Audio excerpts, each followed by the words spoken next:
From afros with fist-pick combs confiscated as weapons, to intricate cornrow designs labeled gang-related, and traditional Nigerian head wraps banned as unprofessional, discover the shocking truth behind 20 natural black hairstyles that were systematically prohibited in 1970s American schools, revealing a hidden chapter of institutional racism disguised as dress code enforcement. The full afro.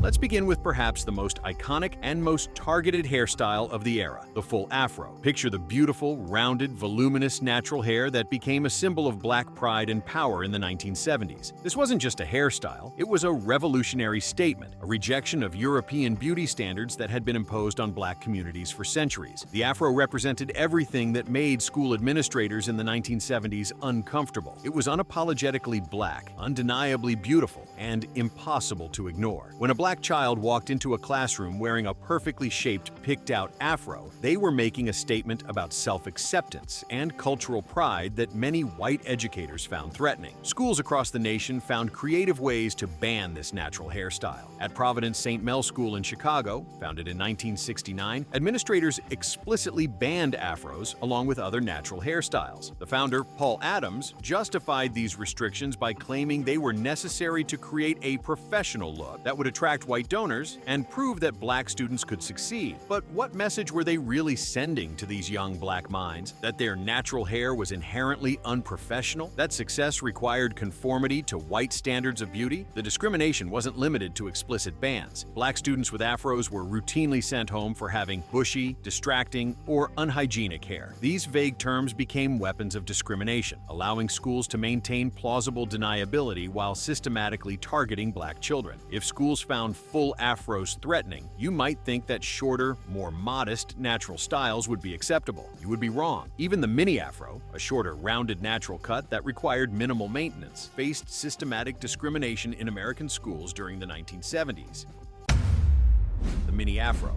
The mini afro was particularly popular among young black boys who wanted to embrace their natural texture, while maintaining a neater appearance. It seemed like a reasonable compromise, a way to honor their heritage while conforming to school grooming standards. But for many administrators, any acknowledgement of natural black hair texture was problematic. Schools that banned mini afros often used the same justifications they applied to full afros, claiming the style was extreme or unprofessional. Boys were routinely sent home and told to get haircuts, even when their hair was shorter than many of their white classmates' styles. What made this discrimination particularly cruel was its arbitrariness. Black boys with mini afros might be punished, while white boys with equally voluminous or longer hairstyles faced no consequences. The message was clear. The problem wasn't the length or volume of the hair, it was the texture and the cultural identity it represented. This targeting of mini afros revealed the depth of anti-black bias in educational institutions. It wasn't enough for black children to modify their natural styles. Any acknowledgement of their African heritage through their hair choices was deemed unacceptable. Schools were essentially demanding that black children chemically alter their hair texture or wear it in styles that denied their natural characteristics. Perhaps no single image captured the spirit of black pride in the 1970s, quite like an afro adorned with a pick comb featuring a clenched black fist. These combs, often featuring the colors of the African liberation movement, red, black, and green, became symbols of resistance and cultural pride. But in schools across America, they quickly became targets of discriminatory policies.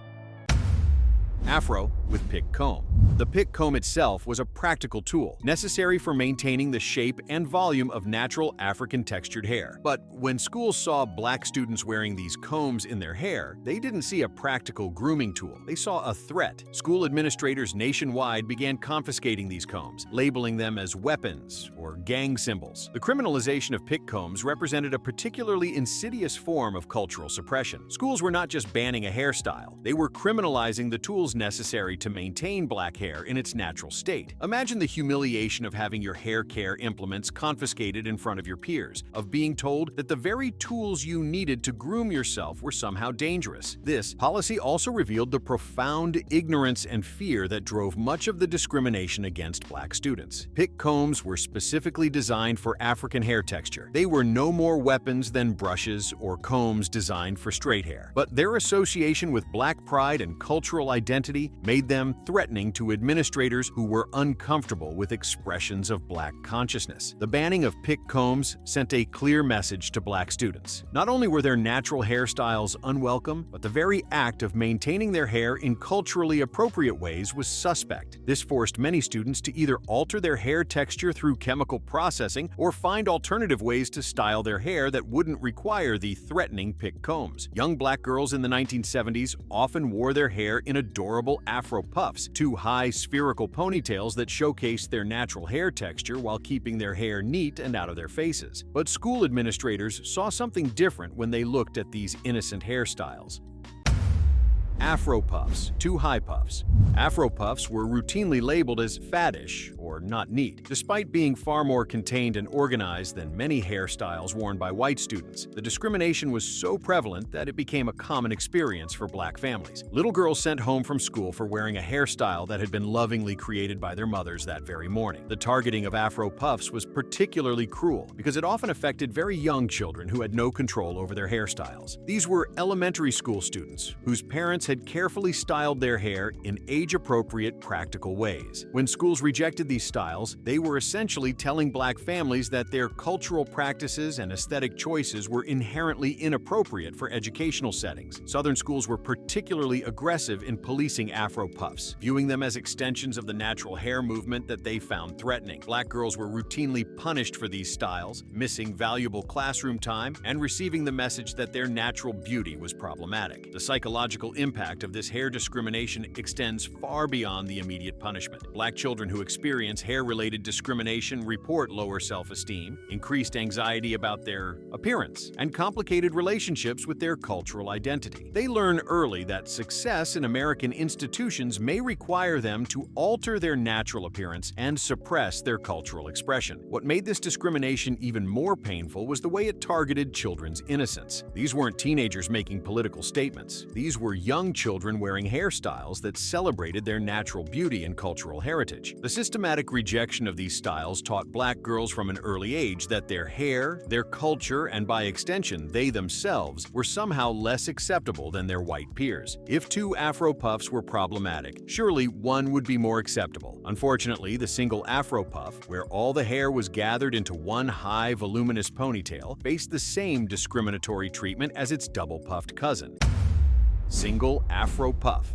The single Afro puff was an even more modest style, representing a clear attempt by Black families to find a compromise between cultural expression and school acceptance. By containing their daughter's natural hair in a single, controlled style, parents thought they were addressing administrators' concerns about neatness and appropriateness. But the issue was never really about the number of puffs or the level of containment. It was about the visibility of natural Black hair texture. Schools that banned single Afro puffs used the same vague language about appropriateness that they applied to other natural styles, revealing that their problem was with Black hair itself, not with any specific styling choice. The discrimination against single Afro puffs was particularly common in elementary schools, where young Black girls found themselves at the center of cultural battles they were too young to understand. These children learned early that their natural hair was somehow problematic, setting the stage for years of complicated relationships with their own appearance and identity. Many Black mothers found themselves in impossible situations, trying to style their daughter's hair in ways that would be accepted at school while still maintaining the health and integrity of their children's natural hair. The single Afro puff represented one attempt at this impossible balance, and its systematic rejection showed just how deep anti-Black bias ran in American educational institutions. Cornrows represent one of the most ancient and sophisticated hair braiding traditions in human history, with roots stretching back thousands of years across various African cultures. In the 1970s, as Black Americans sought to reconnect with their African heritage, cornrows experienced a powerful revival. But when Black children wore these traditional styles to school, they encountered fierce resistance from educational institutions. Cornrows straight back. Cornrows straight back, tight, neat braids that ran from the forehead to the nape of the neck were practical, beautiful, and deeply connected to African cultural traditions. They kept hair protected, lasted for weeks with proper care, and required considerable skill to create. Yet schools consistently label them as extreme ethnic styles, revealing the racist assumption that anything distinctly African was inappropriate for American classrooms. The explicit banning of cornrows at institutions like Providence St. Mel's School represented a direct assault on African cultural practices. When school administrators prohibited these styles, they were essentially declaring that traditional African hairstyles had no place in modern American education. This sent a devastating message to Black children about the value and acceptability of their cultural heritage. What made the discrimination against cornrows particularly hypocritical was the way schools praised the same intricate braiding techniques when they appeared on white students. French braids, Dutch braids, and other European braiding traditions were not only accepted, but often celebrated, while their African counterparts were banned as inappropriate or extreme. The practical consequences were severe. Black students who came to school wearing cornrows faced suspension, exclusion from extracurricular activities, and constant policing of their appearance. Many families were forced to choose between honoring their cultural traditions and ensuring their children's access to education. The economic burden on Black families is also significant. When schools ban natural hairstyles and protective styles, they force families to invest in chemical relaxers, frequent salon visits, and alternative styling methods that may be both expensive and damaging to their children's hair health. This economic pressure represents another form of systemic discrimination that affects Black families disproportionately. When Black children adorned their cornrows with colorful beads, often made of wood, plastic, or clay, they were continuing a tradition that stretched back centuries across various African cultures. But in the 1970s, schools, cornrows with beads became a particular target of discriminatory policies. Cornrows with beads. Administrators complained that the beads made noise and were therefore disruptive to the classroom environment. This reasoning revealed both the lengths schools would go to justify their discrimination and their fundamental misunderstanding of Black cultural practices. The targeting of beaded cornrows was especially traumatic for young children who often had strong emotional attachments to their hair accessories. Many beads were gifts from family members, represented cultural connections, or simply brought happiness to children who took pride in their appearance. When schools forcibly removed these beads or suspended students for wearing them, they were attacking not just a hairstyle, but a child's sense of cultural identity and personal expression. Athletic competitions became particular battlegrounds for beaded braids, with Black girls routinely removed from sports events until they removed their beads. This discrimination extended beyond the classroom, affecting Black students' ability to participate fully in school life and extracurricular activities that were crucial for their social and physical development. The noise justification was particularly hollow when examined closely. Many white students wore jewelry, hair accessories, and clothing that could arguably be more disruptive than small hair beads. The selective enforcement revealed that the issue wasn't really about classroom disruption. It was about controlling and suppressing Black cultural expression. The artistry of African hair braiding reached its peak in cornrows styled in intricate designs. Zigzags, hearts, geometric patterns, and other creative configurations that turned the scalp into a canvas for cultural expression. These designs required incredible skill, patience, and artistic vision, representing hours of careful work by talented braiders. But in the discriminatory environment of 1970 schools, these artistic achievements were reframed as threats. Cornrows and designs. Administrators in Chicago, New York City, and other urban areas began labeling designed cornrows as gang-related or distracting, using fear-based language to justify their cultural suppression. The categorization of artistic hair designs as gang-related revealed the racist assumptions underlying much school policy in this era. Rather than recognizing the skill and cultural tradition represented by these styles, administrators chose to associate them with criminality and danger. This association was particularly damaging because it criminalized artistic expression and cultural creativity in the minds of both Black and white students. Young Black children who wore these beautiful, intricately designed cornrows found themselves at the center of disciplinary actions they couldn't understand. Imagine being a child whose hair had been lovingly crafted into beautiful patterns, only to be told at school that your hairstyle marked you as dangerous or disruptive. The psychological impact of such messages was profound and lasting. The suppression of designed cornrows also represented a loss for the entire school community. Instead of celebrating and learning Benefiting from the rich artistic traditions these hairstyles represented, schools chose to ban them, depriving all students of exposure to African cultural practices and artistic expressions. Individual braids hanging freely, what many called single plaits, represented one of the most basic and universal hair care practices in African cultures. These simple, practical styles kept hair protected and manageable while requiring minimal maintenance. They seemed like they should have been the least controversial option for Black students trying to navigate discriminatory school policies. Single plaits braids.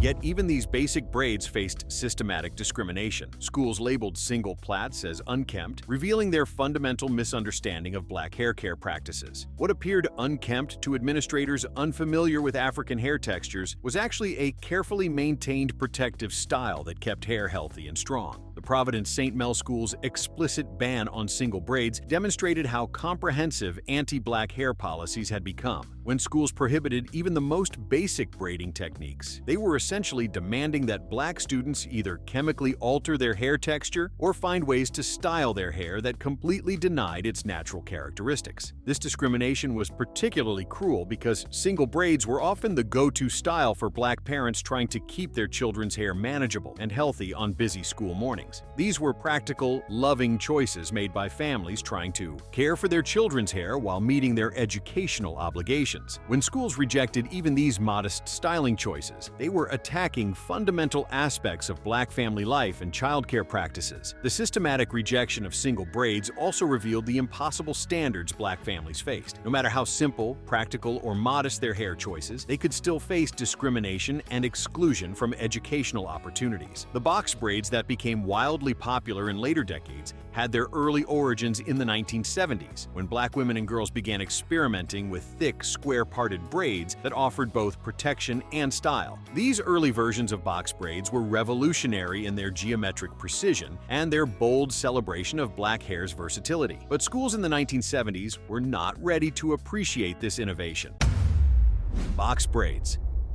Early box braids were often dismissed as rope hair and labeled unprofessional, revealing both the ignorance and bias of educational administrators. The rope hair descriptor was particularly offensive, reducing sophisticated braiding techniques to crude comparisons that denied their artistry and cultural significance. When box braids were longer, they faced additional scrutiny under length restrictions that were applied inconsistently across racial lines. Black girls with protective box braids that touched their collars might face suspension, while white girls with equally long, loose hair encountered no consequences. This selective enforcement revealed that the issue was never really about hair length. It was about hair texture and cultural identity. The emergence of box braids in the 1970s represented Black women's increasing confidence in creating new protective styles that celebrated their hair's natural characteristics. But instead of embracing this creativity, schools chose to suppress it, sending the message that Black innovation and cultural expression were unwelcome in educational settings. The discrimination against early box braids also revealed the ways that anti-Black bias could adapt and evolve. As Black hairstyles developed and changed, discriminatory policies evolved alongside them, ensuring that new forms of cultural expression would face the same systematic suppression as traditional styles. Pigtail braids, two braids hanging on either side of the head, seemed like they should have been among the most acceptable Black hairstyles for schools in the 1970s. After all, pigtails were a classic childhood style worn by girls of all races. But when Black girls wore their hair in braided pigtails, especially when adorned with beads or colorful hair accessories, they faced discrimination that their white counterparts never experienced.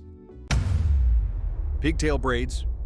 The targeting of pigtail braids revealed the deep inconsistencies in how schools applied their grooming policies. White girls could wear pigtails with ribbons, scrunchies, and other accessories without incident, but Black girls faced punishment when their pigtail braids included beads or barrettes that administrators deemed noisy or distracting. Elementary schools were particular battlegrounds for pigtail braid discrimination, as young Black girls found themselves singled out for hairstyles that should have been perfectly appropriate for their age and setting. These children, often as young as 5 or 6 years old, learned early that their hair accessories and styling choices would be scrutinized in ways that their white classmates never were. The selective enforcement around pigtail braids was especially painful for Black families because this style represented an attempt to find common ground. By choosing a hairstyle that was popular across racial lines, Black parents hoped to avoid the discrimination their daughters might face for more distinctly African styles. The fact that even this compromise faced scrutiny revealed how deeply anti-Black bias permeated educational institutions. The impact on young Black girls was particularly devastating. These children were learning during their most formative years that their cultural expression, their family traditions, and their personal choices about their appearance would be policed and restricted in ways that didn't apply to their white peers. Braided ponytail. The braided ponytail represented another attempt by Black families to find a compromise between cultural expression and school acceptance. By braiding their daughter's hair and then gathering it into a single ponytail, parents created styles that were both neat and practical while maintaining the protective benefits of braiding techniques. But even these modest styling choices faced discrimination, particularly when they ran afoul of length restrictions that were applied inconsistently across racial lines. Boys with braided ponytails faced particular scrutiny, especially when their hair touched their collars, while white boys with equally long, loose hair might face no consequences at all. The length restrictions applied to braided ponytails revealed the arbitrary nature of many school grooming policies. Hair that was contained in a braid was arguably less disruptive than loose hair of the same length, yet schools often treated braided styles more harshly than their loose counterparts. This suggested that the real issue wasn't hair length or classroom disruption, it was the cultural identity represented by braiding techniques. Black boys who chose to wear braided ponytails faced particular challenges, as they were navigating not just racial discrimination, but also gender expectations about how boys should wear their hair. These young men were challenging both racist and sexist norms, often facing punishment from multiple directions. The systematic targeting of braided ponytails also demonstrated how protective styling techniques were criminalized in educational settings. Parents who chose these styles were trying to protect their children's hair health while meeting grooming expectations, yet they found themselves facing discrimination for their thoughtful hair care choices. Two-strand twists, where sections of hair are twisted around each other to create rope-like strands, represented another traditional African hair care technique that faced systematic discrimination in 1970s schools. Two-strand twists. These twists were both practical and beautiful, offering protection for natural hair while creating elegant, manageable styles. But school administrators often labeled two-strand twists as dreadlocks light and banned them alongside locies, revealing their ignorance about different African hair care techniques. This conflation of distinct styling methods showed how little effort schools made to understand the cultural practices they were banning. The categorization of two-strand twists as a form of dreadlocks was particularly problematic because it demonstrated the way schools created broad categories of unacceptable Black hairstyles without regard for their distinct characteristics, purposes, or cultural meanings. This lazy categorization led to the suppression of multiple traditional African hair care practices under blanket bans. Two-strand twists were popular among Black students because they were relatively quick to create, lasted for several days, and could be styled in various ways. When schools banned these practical styles, they were forcing Black families to find alternative hair care methods that might be less healthy for their children's hair or more time-consuming to maintain. The discrimination against two-strand twists also revealed how anti-Black policies could spread through association. Because twists bore some superficial resemblance to locks, they became guilty by association, facing the same discriminatory treatment despite being a completely different hair care technique. Together with two-strand twists, this next hair caused a lot of discrimination and backlash in the 1970s educational system. Mini twists with beads. When young Black girls wore their hair in small, delicate two-strand twists adorned with wooden or colorful beads, they were participating in a beautiful tradition that connected them to their African heritage while expressing their individual creativity. These mini twists with beads were often works of art, requiring hours of careful work and resulting in styles that were both protective and stunning. But in discriminatory school environments, these beautiful styles became targets for punishment. Administrators focused on the beads as sources of distraction, using the same justifications they applied to other beaded styles. This revealed the way schools used minor inconveniences to justify major cultural suppression. The targeting of mini twists with beads was particularly cruel because it often affected very young girls who had strong emotional attachments to their hair accessories. Many of these beads held personal significance. They might be gifts from grandmothers, represent family traditions, or simply be favorite colors that brought joy to young children. The discrimination against mini twists with beads also demonstrated how schools could use seemingly minor policy enforcement to send major messages about cultural acceptability. By focusing on small accessories rather than addressing the obvious racial bias in their enforcement patterns, schools could maintain the appearance of neutral policy application while systematically suppressing Black cultural expression. Dreadlocks, also known as locks, represent one of the most spiritually and culturally significant hairstyles in many African and African diaspora traditions. But starter locks, the early stages of the lock formation process, faced immediate and intense discrimination in American schools.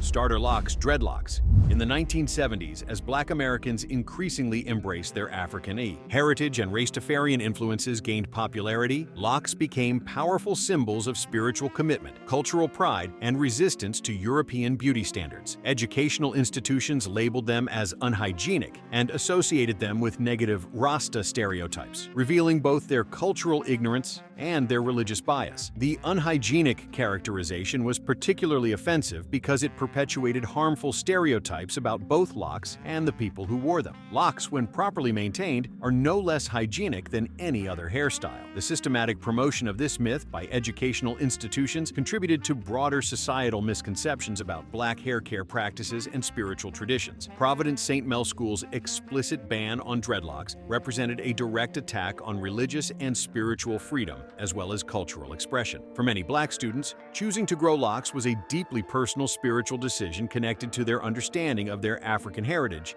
and their relationship with their natural hair. When schools banned these styles, they were suppressing not just personal expression but religious practice. The discrimination against starter locks was particularly problematic because it often targeted students at the very beginning of their lossy journey, when their hair was most vulnerable and required the most careful maintenance. Forcing students to cut their starter locks meant destroying months of growth and spiritual commitment, inflicting both practical and emotional damage. Our next hairstyle on the list is the Bantu knots, small coiled buns sectioned across the scalp, represented one of the most distinctly African hairstyles that Black children were banned from wearing to school in the 1970s. Bantu knots.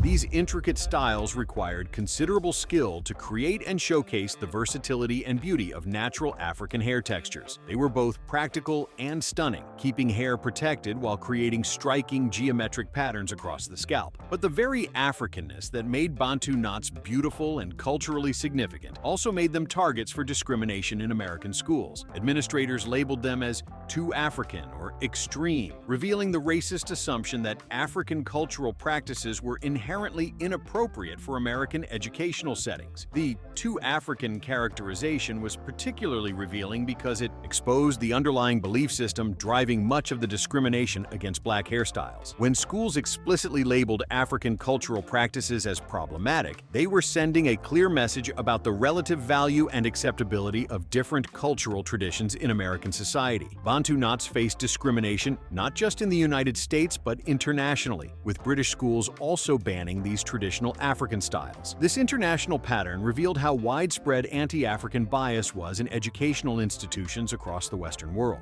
The rarity of Bantu knots in 1970s American schools made the discrimination against them particularly isolated and traumatic for the few Black children who wore these styles. When your hairstyle is both uncommon and explicitly banned, the message about cultural unacceptability becomes even more pronounced and personally painful. The next hairstyle looked very conservative, but still faced discrimination in the 1970 schools. Short natural with shape-up. The short natural with shape-up, a style featuring neatly trimmed edges and a modest natural top, represented a clear attempt to meet school grooming standards while maintaining some connection to natural hair texture. But even these modest styles could trigger discriminatory responses if the natural top was deemed too high by administrators. Boys with short naturals were often sent to barbers with instructions to make their hair more appropriate, revealing that even minimal acknowledgement of natural hair texture was problematic for many schools. The targeting of short naturals was particularly frustrating for Black families because these styles represented clear attempts to compromise between cultural identity and institutional demands. When even these modest styling choices faced discrimination, it became clear that the real issue wasn't hair length, volume, or maintenance. It was natural Black hair texture itself. The forced trips to barbers represented both financial and emotional burdens for Black families. Parents found themselves paying for additional haircuts while watching their sons learn that their natural hair was inherently problematic. These experiences taught young Black boys that acceptance in American institutions might require them to alter their natural appearance. The discrimination against short naturals also revealed the arbitrary nature of many school grooming policies. Boys with modest or natural styles might face punishment, while white boys with equally voluminous hair faced no consequences, exposing the racial bias underlying supposedly neutral grooming standards. The combination of a natural afro with a fabric headband became an iconic look of the 1970s, worn by both activists and everyday Black Americans. But in some schools, they were outright banned. Afro with headband.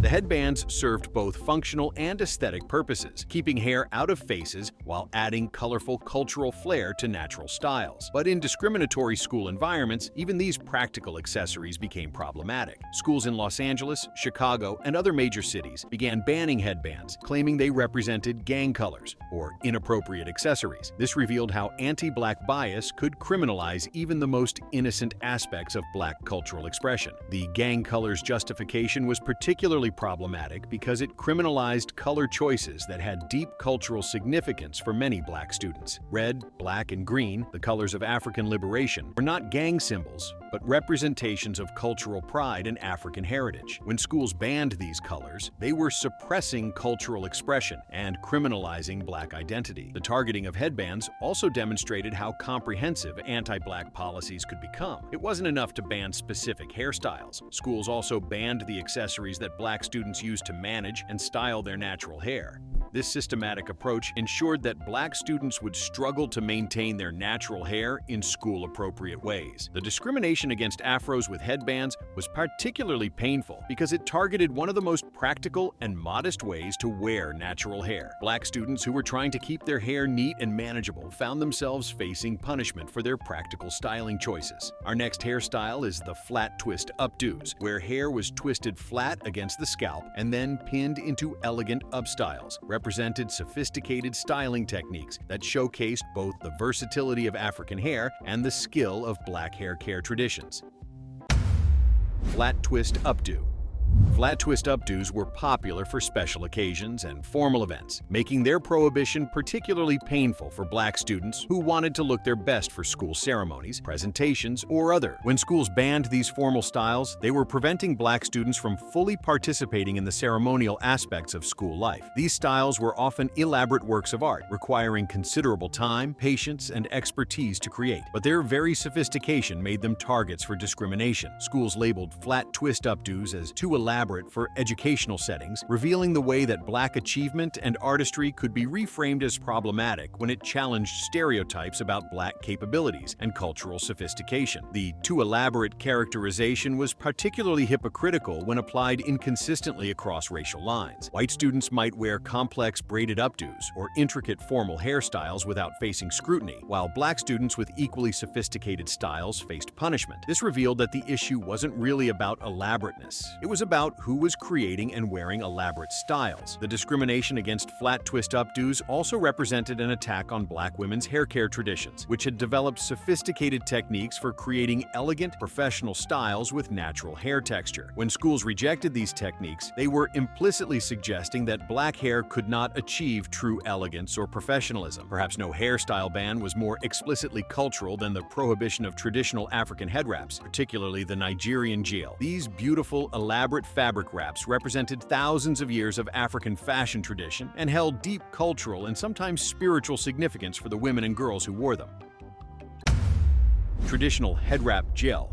When Providence St. Mel School explicitly banned traditional head wraps alongside other African hairstyles, they were making a clear statement about the unacceptability of African cultural practices in American educational settings. This ban was particularly problematic because it targeted not just hairstyles, but traditional African clothing and cultural accessories. The prohibition of traditional head wraps represented a direct assault on African cultural heritage. For many Black women and girls, wearing a jil or other traditional head wrap was a way of honoring their ancestors, celebrating their cultural identity, and maintaining connections to African traditions that had been disrupted by centuries of slavery and cultural suppression. Schools that banned head wraps often used headgear policies to justify their discrimination, claiming that all head coverings were inappropriate for classroom settings. But these policies were typically applied inconsistently, with religious head coverings for other cultures sometimes receiving exemptions that were denied to African traditional wear. The targeting of traditional head wraps was particularly cruel because it attacked one of the most beautiful and meaningful aspects of African cultural expression. Young Black girls who wanted to honor their heritage through traditional dress found themselves excluded from educational opportunities for celebrating their cultural identity. If you enjoyed this video, check out our other awesome videos on the channel. Thanks for watching, and we'll see you next time. Number 20. The Pledge with Eyes Cast Down.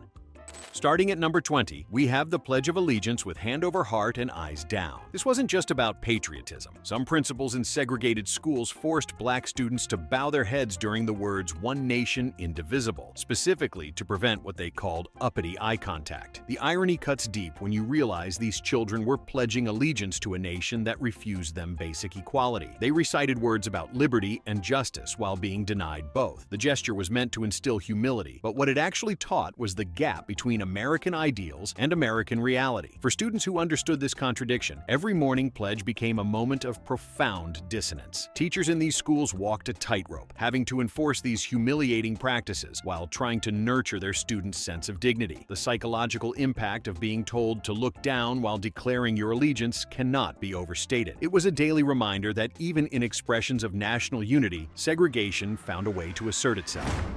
Number 19. No snow days for those who walked.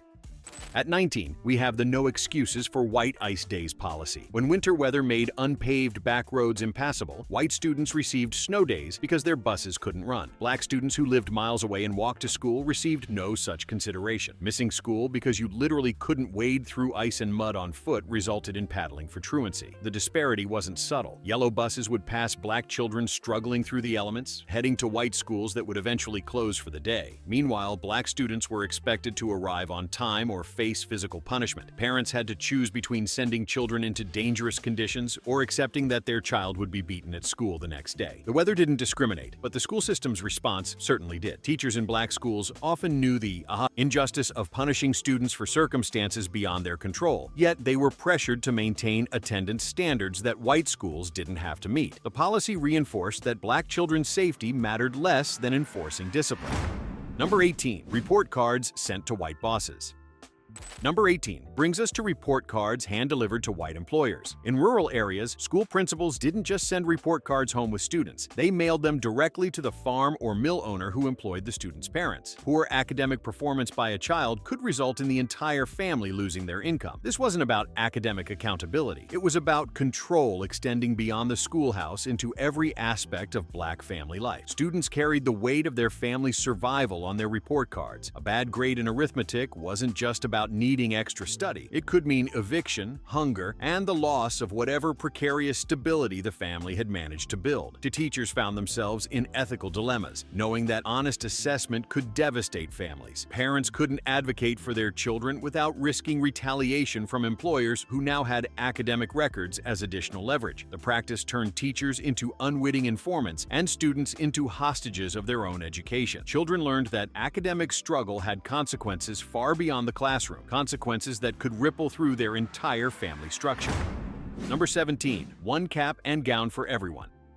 Coming in at 17, we face the reality of no yearbooks and no graduation gowns. School funding went to white institutions first, and black schools received whatever remained, which often meant nothing for commemorative materials. Senior classes wore their Sunday church suits for graduation. Schools kept one cap and gown, which students took turns wearing only for photographs, creating the illusion of a proper ceremony for posterity. This stripped away the ritual marking of achievement that white students took for granted. Students who worked incredibly hard despite underfunded schools, hand-me-down materials, and systematic obstacles received no tangible memento of their accomplishment. Yearbooks serve as memory keepers, documenting friendships, achievements, and the shared experience of those formative years. Without them, black students' school experiences became less documented, less validated, and easier for history to forget. The single shared gown for photos was a performance of normalcy that everyone knew was false. Parents who sacrificed enormously to keep their children in school through graduation couldn't even provide them with the ceremonial trappings that marked the achievement. Number 16. Perform for white visitors on command. At 16, we encounter the white visitor instant performance requirement. When a white school board member appeared at a black school, teachers received no advance notice but were expected to immediately command their students to stand and recite poetry or sing Lift Every Voice and Sing on cue. This wasn't about showcasing education. It was about demonstrating control and performing compliance. Students became props in a show designed to satisfy white officials that black schools were properly managed. The spontaneity requirement meant constant readiness, turning education into potential potential performance art at any moment. Lift Every Voice and Sing, known as the Black National Anthem, took on complicated meaning when performed as a command for white approval. A song written as an expression of black pride and perseverance became co-opted into a display of subservience. Students learned that their education could be interrupted at any moment to satisfy white oversight, and that their academic work was less important than their ability to perform on demand. The unpredictability created anxiety because excellence in performance became a shield against potential funding cuts or administrative retaliation. Number 15. Silent Lunch, Hungry Seniors. Number 15 brings us to a silent lunch with segregated tables. Students couldn't talk above a whisper during lunch periods. Food trading across grade levels was forbidden. Older boys sat last and received whatever leftovers remained. Speaking above a whisper resulted in standing facing the wall for the remainder of lunch. This turned a potential social respite into another controlled environment. Lunch typically offers students a break from academic rigor, a chance to socialize and develop friendships. Taking away conversation eliminated one of the few spaces for building community. The hierarchical seating that placed older students last and gave them leftovers created food insecurity for those who often needed nutrition most. Growing teenage boys received the least food in a system where resources were already scarce. The rule against food sharing prevented students from helping each other, eliminating communal care practices that could have mitigated unequal distribution. Teachers monitoring lunch periods had to enforce silence instead of allowing natural social development. The policy taught students that every moment of their school day was about control, that even eating was subject to regulations designed to suppress their natural social instincts. Number 14. Shop class meant mop and bucket.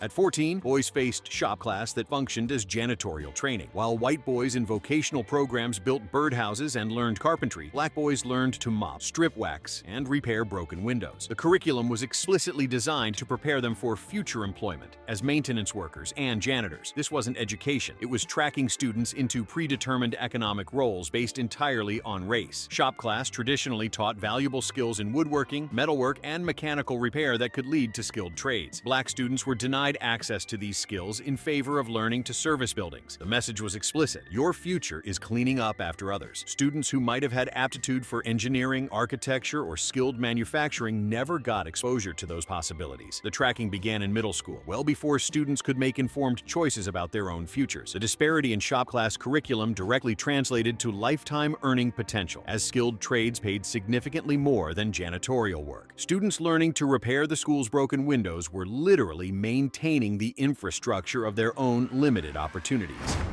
Number 13. Wool skirts on the running track. Number 13 covers the requirement that girls wear skirts below the knee even during gym class. Bloomers were forbidden as immodest. Girls ran track in wool skirts on red clay fields, resulting in bloody scrapes that school nurses refused to treat. This rule prioritized arbitrary modesty standards over physical safety and athletic development. Girls attempting to participate in physical education while wearing restrictive clothing that caused injury faced an impossible situation. The wool skirts absorbed sweat, caused chafing, and became heavy burdens during exercise. Running track in such attire wasn't just uncomfortable, it was dangerous. The red clay fields, already inferior to white. Schools maintained tracks became hazards when girls fell in inappropriate athletic wear. The bloody scrapes weren't minor inconveniences, they were wounds that could become infected, especially when school nurses refused treatment. The refusal of medical care added another layer of harm, teaching girls that their physical well-being during athletics didn't matter. This effectively discouraged girls from fully participating in physical education, limiting their athletic development and potentially their physical health. The modesty argument was particularly cruel, given that the real issue was controlling girls' bodies rather than protecting their morality. Number 12. Only the safe black heroes allowed. At 12, we confront the recitation of Negro history in approved versions only. February meant mandatory memorization of George Washington Carver and Booker T. Washington. Mentioning Frederick Douglass's militants resulted in the book being slammed shut and potential punishment. This represented direct censorship of black history and intellectual freedom. Students learned a sanitized version of their own heritage that emphasized accommodation over resistance. George Washington Carver's scientific achievements were taught, but often framed to emphasize his service to white agricultural interests. interests. Booker T. Washington's advocacy for industrial education was presented without context about debates within the black community. Frederick Douglass, one of the most important figures in American history, was deemed too dangerous because his writings advocated for resistance and equality rather than patience. Teachers who knew the fuller story had to choose between honest history and keeping their jobs. Students receiving this truncated version learned that their ancestors were primarily inventors and accommodationists, not revolutionaries and freedom fighters. The February timing meant Black history was segregated into 1 month rather than integrated throughout the curriculum. This ghettoization taught students that their history was supplementary rather than central to American history. Number 11. Duck and cover without shelter. Number 11 brings us to duck and cover drills under flimsy tables. Black schools conducted the same Cold War nuclear attack drills as white schools, but their buildings typically had no basement shelters. Teachers whispered to students that if the bomb dropped, they should just pray. The official policy required practicing the duck and cover routine, hiding under desks that everyone knew wouldn't protect against nuclear weapons. The addition of the whispered prayer instruction revealed that teachers and students alike understood the performance was meaningless. White schools often had designated shelters and actual emergency protocols. Black schools had children hiding under desks in buildings that might not survive a strong storm, let alone a nuclear blast. The drills taught students that even in matters of survival during national catastrophe, they were considered disposable. The government wanted them to practice civil defense while providing none of the infrastructure that might actually aid survival. Teachers had to conduct these drills knowing they were offering false comfort to their students. The psychological impact of simulating survival while being told to pray because real protection wasn't available created a specific kind of existential dread. Number 10. Selling chicken dinners for toilet paper. At 10, we examine the fundraise or freeze policy. Black PTAs sold chicken dinners and held rent parties to purchase coal, desks, and even toilet paper. Students who didn't sell enough fundraising tickets stayed after school to count pennies. Basic necessities that should have been provided by school budgets had to be fundraised by communities that had the least resources. Parents working multiple jobs had to organize chicken dinners and rent parties, adding labor to already exhausted lives. Students became salespeople for their own education, responsible for generating the resources that white schools received automatically. The after-school penny counting wasn't just about accounting, it was punishment for failing to extract enough money from impoverished communities. Teachers watched students stay late counting coins that shouldn't have been necessary in the first place. The rent parties represented communal resilience, but also normalized the idea that Black communities should fund their own basic services while their tax dollars went to white schools. Students learned that education wasn't a right guaranteed by the state, but something you had to purchase through endless fundraising. The humiliation of selling tickets door to door while white children received furnished classrooms without effort taught harsh economic lessons. Number 9. Silence means obedience. Number 9 covers the no talking back ever rule. A raised voice or saying "I didn't do it" was labeled insolence. Punishment included writing Bible verses 500 times or scrubbing floors with a toothbrush. This eliminated any possibility of self-defense or explanation. Students couldn't defend themselves against false accusations without being punished more severely than the original infraction would have warranted. The concept of insolence was weaponized to mean any form of self-assertion. Writing Bible verses 500 times was physically exhausting and consumed hours that could have been spent on homework or rest. The religious element added another layer, using scripture as a punishment tool. Scrubbing floors with a toothbrush was deliberately degrading, designed to humiliate as much as to exhaust. Students learned that their voice had no value, that explaining their perspective was unacceptable, and that authority was never to be questioned. This prepared them for a world that would punish Black people for self-advocacy, but it also damaged their sense of self-worth and agency. Teachers who might have wanted to hear students' explanations had to suppress that instinct or risk being seen as too lenient. Number 8. Kitchen scissors and chemical straightening. At 8, we confronted hair checks for neatness that really meant straightness. Girls with tight curls were sent home until they chemically straightened their hair or wore scarves. Boys with natural hair were cropped on the spot with kitchen scissors by school staff. This was an assault on Black identity enforced through appearance policing. Natural Black hair was deemed inherently unacceptable, requiring chemical alteration or concealment. The requirement that girls straighten their hair or cover it entirely sent the message that their natural appearance was shameful. Chemical straightening processes were expensive, painful, and damaging to hair and scalp. Poor families struggled to afford the treatments, yet girls couldn't attend school without them. Being sent home meant missing education because your hair was naturally textured. Boys subjected to impromptu haircuts with kitchen scissors experienced physical violation and humiliation. The scissors weren't proper barber tools, making the cuts painful and the results deliberately bad. The public nature of these haircuts served as warning to other students about the consequences of appearing too black. Parents sending children to school couldn't protect them from this violation. The psychological impact of learning your natural hair is unacceptable and affects students' self-image for life. Number 7. Yes, sir to every white face.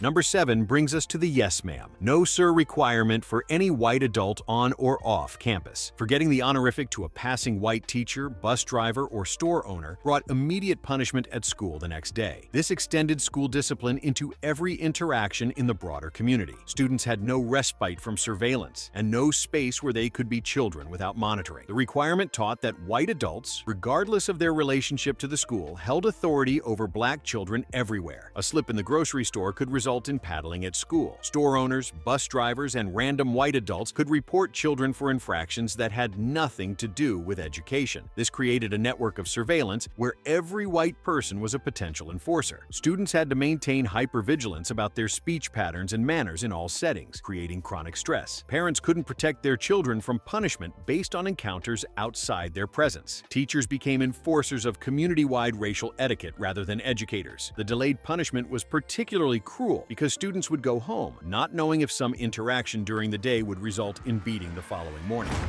White inspectors and collective punishment.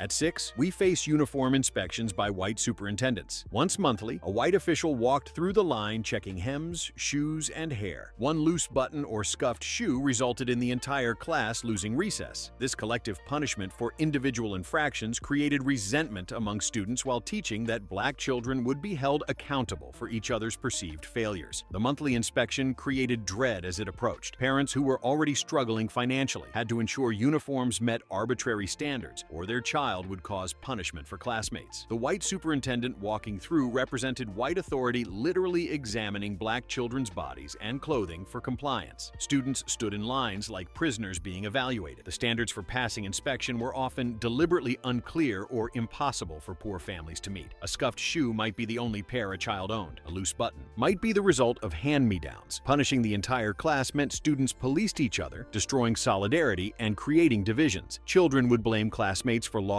recess rather than blaming the unjust inspection system. Teachers had to prepare students for these inspections rather than teaching, and had to watch as their students were examined and judged. Number 5. Miles to walk while buses passed by.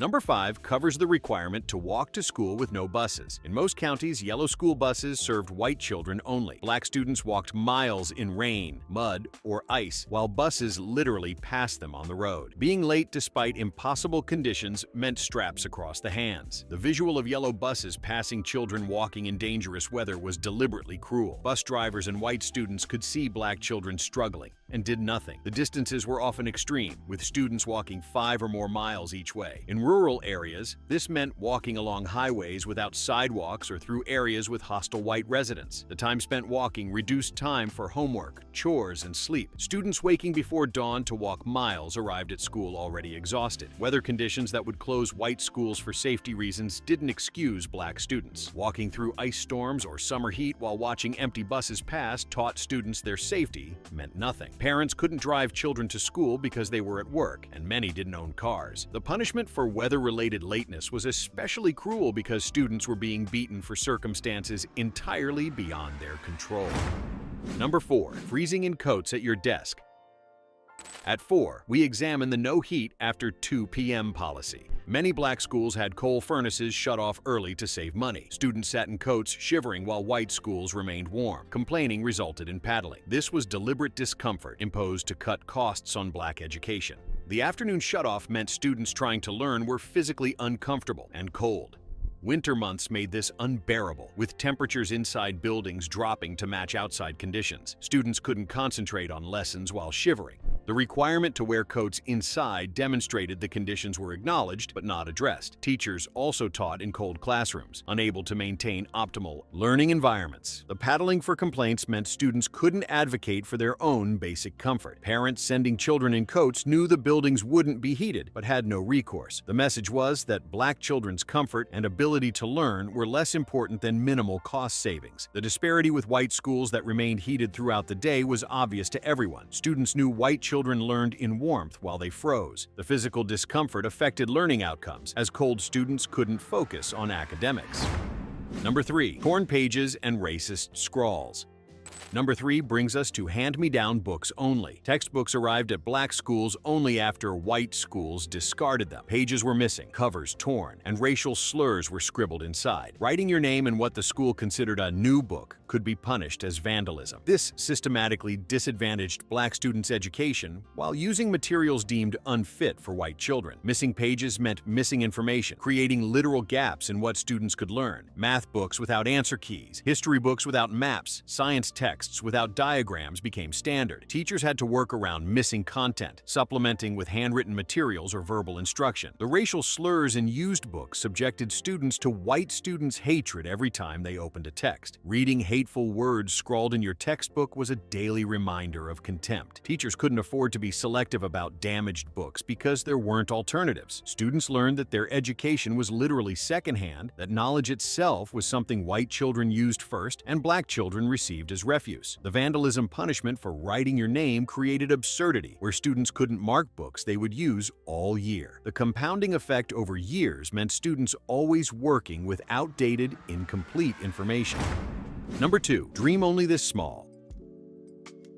At 2, we confront the counselors checking dreams at the door. College-bound black students were told to be realistic, that teaching or preaching were their only options. Writing doctor or lawyer on a career form resulted in a trip to the office for correction. This wasn't guidance, it was systematic dream suppression. Counselors who should have encouraged students instead enforced racial limitations. Students showing aptitude for medicine, law, engineering, or other professions were discouraged from pursuing those paths. The message was that aspiring beyond designated roles for black people was unrealistic fantasy rather than achievable goal. Teachers who saw potential in students had to watch counselors crush it. The office trip for writing doctor or lawyer on forms was punishment for ambition. Students learned that dreaming too big was itself an offense. Parents who wanted better for their children were told their aspirations were impractical. The self-fulfilling prophecy worked perfectly because students discouraged from professional paths didn't pursue necessary preparation. The limitation to teaching or preaching, while honorable professions, represented a narrow band of acceptable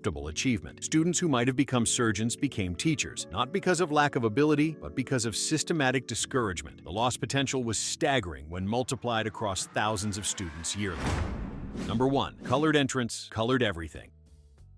The most shocking rule: we have separate entrances and separate everything. Black students used marked colored doors, stairwells, water fountains, and bathrooms even when sharing a building with white students. Violating the line meant expulsion or arrest. This was apartheid within educational spaces, enforced with legal consequences. The separate entrances meant black students entering through back doors or side doors marked for them. The message before education even began was that black students didn't belong in the main spaces. Water fountains labeled colored and white existed sometimes feet apart, teaching that even drinking water was racially designated. The arrest threat for crossing these lines made the school building itself a minefield of potential legal consequences. Students as young as 6 learned they could be arrested for using the wrong door. The bathroom separation meant that even bodily functions were segregated. The stairwells rule in shared buildings created bizarre traffic patterns where black students took longer routes to avoid white stairwells. Teachers had to enforce these separations, monitoring students' movements to prevent line crossing. The physical marking of colored spaces branded them as inferior. Students used facilities that were often poorly maintained, while white facilities were kept pristine. Parents couldn't protect children from arrest for accidentally using wrongs. Facilities. This ranks at number 1 because it combined legal threats, physical segregation, constant surveillance, potential life-altering consequences for children, and served as the foundational rule from which all other segregation flowed.